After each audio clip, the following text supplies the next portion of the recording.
The Lars Larson Show.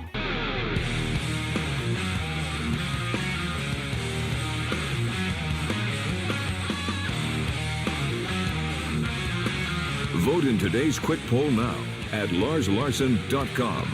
Welcome back to the Lars Larson Show. Pleasure to be with you, and always glad to get to your calls and your emails. But first, it's a pleasure to welcome back to the program Tom Harris, who's Executive Director of the International Climate Science Coalition. Mr. Harris, thanks a lot for taking the time. Yeah, it's good to be on, Lars. So we're now back into talking about CO2 and about what the Trump administration might do to the EPA. And we're back into the argument about whether or not CO2 is a pollutant or not. Obviously, the global warming alarmists out there would like us to believe that CO2 is going to overheat the planet and that the Trump administration will do incredible damage by downsizing the EPA. What's the bottom line? Well, the bottom line is that carbon dioxide is not pollution. I mean, you have to remember that commercial greenhouse operators routinely run their internal atmospheres at up to 1,500 parts per million. And, you know, the atmosphere outside that we breathe normally is only 400. And plants grow far more efficiently in these greenhouses because they put out, you know, so much CO2 purposely into the greenhouses. So, you know, it's not pollution. Even though in the EPA's Clean Power Plan they call it carbon pollution, that's really like something out of 1984, you know, when they say war is peace, because CO2 is the opposite of pollution. It's plant food.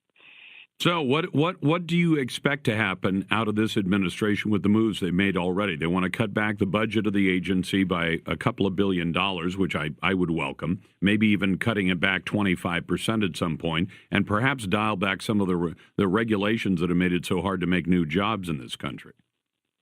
Yeah, that's right. And it's interesting because the head of the EPA transition team, that's Myron Ebel from the Competitive Enterprise Institute, he was actually recommending a 2/3 cut in the staffing for the Environmental Protection Agency. The point he made, and, you know, Trump is not going to be cutting anything like that, but the point he made is that most of the real pollution control, you know, for clean air, land, and water is handled by the states.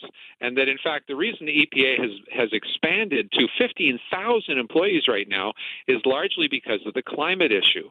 So if you get rid of the idea that, you know, we have to control carbon dioxide, it's a pollutant according to them, then indeed many of the jobs at the EPA simply aren't needed.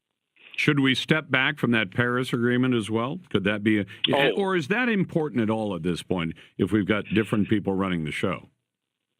Well, one of the things people don't understand is that people say, and the previous administration said that the Paris Agreement was important because the whole world was covered.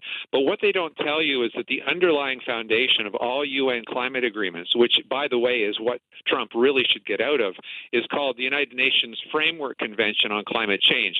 That was signed by President Bush back in 1992 in Rio at the Earth Summit. But you see, what it says is that not only for the UNFCCC, but for all treaties that are based on it, which includes the Paris Agreement, that developing countries have an out clause. It says that the first and overriding priority for developing countries, but not us, but for developing countries, is poverty alleviation and development. Their first priority is not CO2 reduction or greenhouse gas or climate. Their first priority is getting cheap electricity. And of course, what that means is they're going to continue to put out carbon dioxide as much as they want because their first priority is getting cheap power. So they're going to continue to use lots of coal. So even if the Paris Agreement made sense, even if we did control climate change, it still wouldn't work because the biggest emitters, which is now China, have an out clause.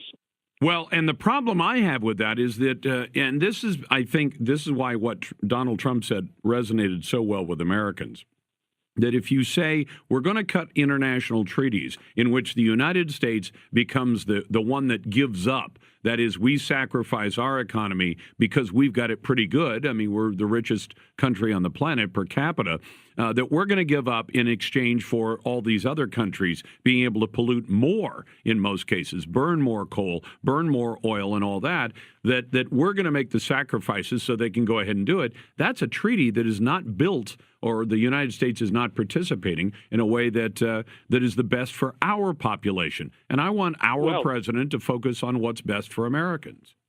Yeah, and in fact, that's exactly why President Clinton did not submit the Kyoto Agreement to the Senate, because the Senate had passed something in 1997, that's right, 97, called the Byrd-Hagel Resolution that said that they would not sign treaties, they would not approve treaties, and of course, real treaties are supposed to get a two-thirds majority of the Senate, but they would not approve treaties that imposed limits on us that were not being imposed on the developing countries. And of course, that's exactly why Clinton and Gore did not submit the Kyoto Protocol for ratification. So, in fact, the U.S. was never in the Kyoto Protocol. People say that George Bush pulled them out of it, but it's not true. They were never in it because it was never ratified. Well, and one of the problems with that kind of thinking, Tom, and tell me if I'm off base in thinking this, is that somehow America, most of the Western European countries have done very well, so therefore we sacrifice to let these other guys catch up by doing it the wrong way, hoping that someday they will be affluent enough that then they will be able to do it the right way. Well, that's not the way you do any kind of regulation. You don't say to a brand new trucking company in America, we require all the big guys, the big freight haulers, they all have to have largely pollution-free vehicles or vehicles that are a lot cleaner. But because you're a startup, we're going to let you start with dirty old smoky diesels. We don't do that for our own people. Why would we do it for anyone else?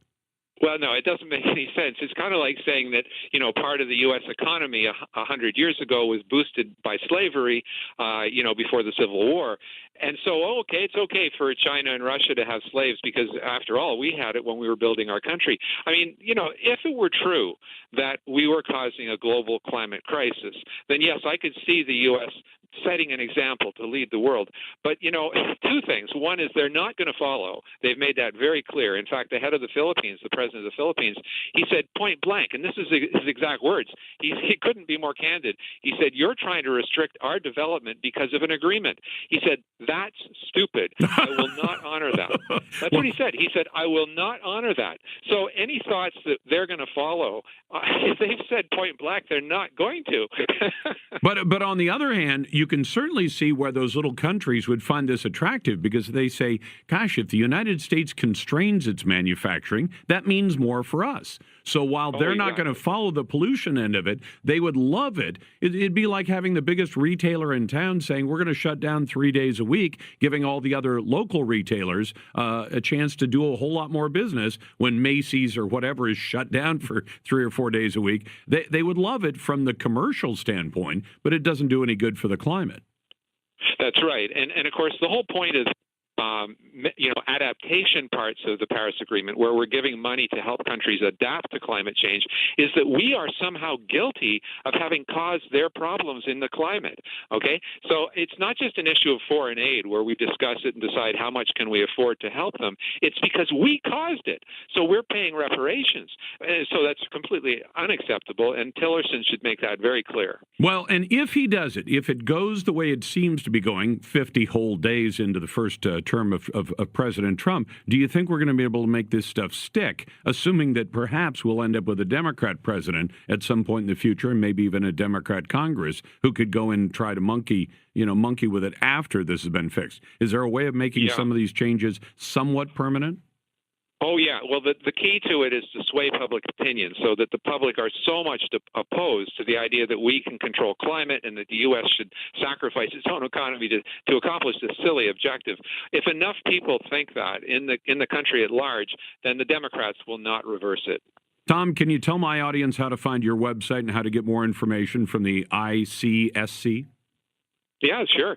They should go to climatescienceinternational.org, and even better, they should go to heartland.org to see that big conference we were talking about coming up on the 23rd in Washington, where they can hear climate skeptics personally speaking. Amazing. Hey, Tom, thank you very much, and I appreciate what you do. Okay, thank you, Lauren. You bet. Tom Harris, the Executive Director of the International Climate Science Coalition. When we come back from the break, your phone calls and your emails